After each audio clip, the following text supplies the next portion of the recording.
Can you talk a little bit about your process in making some of these pieces that we have here?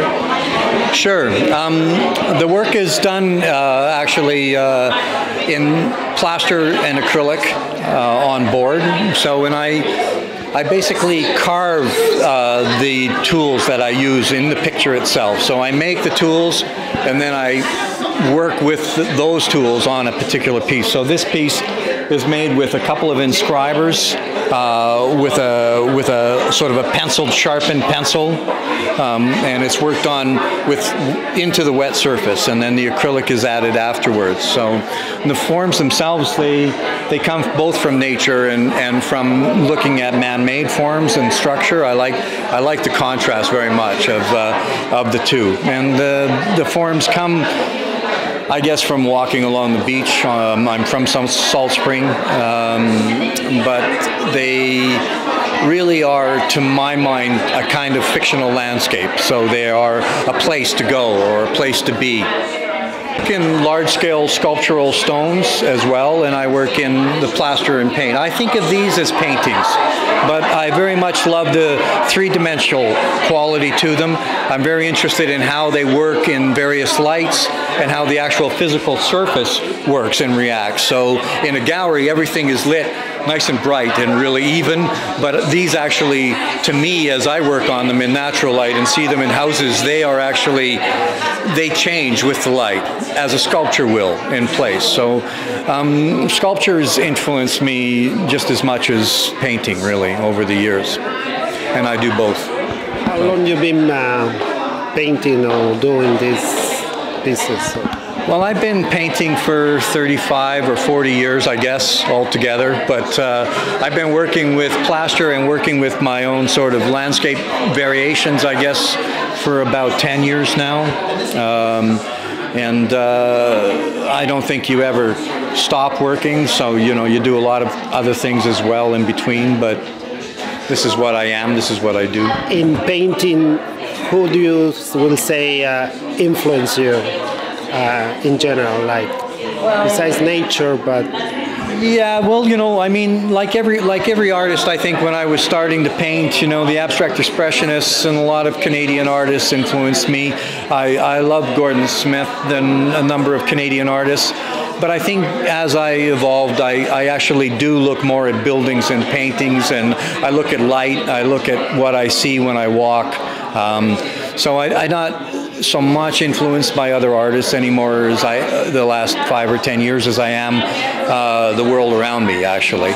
But in the early days, very much by the American abstract expressionists. I love Pollock. I love the idea of the act of painting, making the image. That's why I make my own tools, and so the actual gesture of the trowel and what I work with creates the image, and so that's important to me. Also, I noticed that the tone of the color that you use is very subtle, very. Yes. So the colors are natural. So I build them up very slowly over time with washes. So I very seldom apply just one color. The colors put in very slowly. The shadows are accented. So yeah, I like color that looks natural as opposed to color that looks man-made.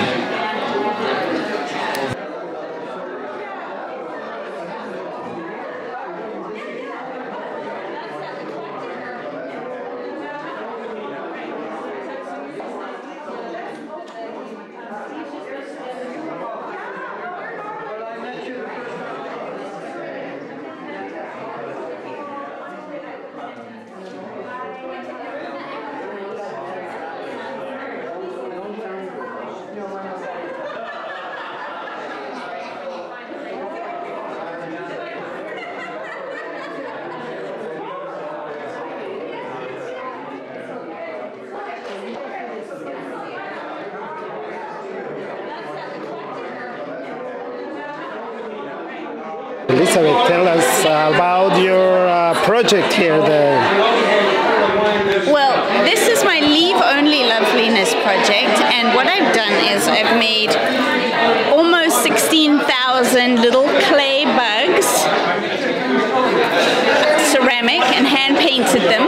And the idea is people ask me to send them an envelope of bugs, which I do with some instructions, and then they join my Facebook page and put them around the world and take photographs of them and submit the photographs. And we're leaving only loveliness, and a loveliness is the collective noun for a ladybug, like a herd of horses or a murder of crows. It's a loveliness of ladybugs. Isn't that wonderful? And it's sort of my way of saying sorry for all the bad things that are happening in the world and all the bad things that maybe I've done, you know, all the mean things I've done. It's sort of a Catholic idea. It's my way of saying sorry. And that's just so much horrible stuff is happening in the news. So much horrible stuff is happening to people. There's the discrepancy between rich and poor is increasing. So I wanted to put art out there that's free and makes you happy, and then everybody can participate in. So that's what I've done, and that's what I'd like people to do. And then this show was just Red needed me to do my annual show, so I riffed on the idea of loveliness, and I've painted some ladybugs because they're fun and cheerful, and I found that most people aren't afraid of ladybugs. Having said that, there are people who are actually afraid of ladybugs. And in 1972, there was it 1972? Might have been 1976. I put it on my website. There was an infestation, a plague of ladybugs in England, in the Wirral, near Liverpool. There were millions and millions of these things. They stopped cars, they clogged swimming pools, they covered the highways. There's pictures on my website. It's insane. Anyway, so you can have too much of a good thing, I've discovered. I think that's it. What else do you want me to tell you? Talk about a little bit about your new creatures here that I saw. Oh, those. Do you want to walk over there? So these little guys are chimera. This one's a frog. And they're not, a little bit dusty, they're not incredibly conceptual, but the reason I started making them was I made one that was a rhinoceros cross a crocodile and a whale cross a crocodile, and usually what I started with was an African animal and a Canadian animal because I'm from Africa, but now I'm in Canada. And then I started just mixing things up because I read the Margaret Atwood book, Oryx and Crake, and how many species are going extinct, and with genetic manipulation, new species are being made that are more resilient. And I just thought that frogs would probably do a lot better if they had cute faces like this, for instance. We would certainly be more concerned about their well-being if they would look that cute, you know? So I was just trying to make animals that were maybe more ideally adapted to survival with human beings as the dominant species on the planet. And they're cute. That's what they are.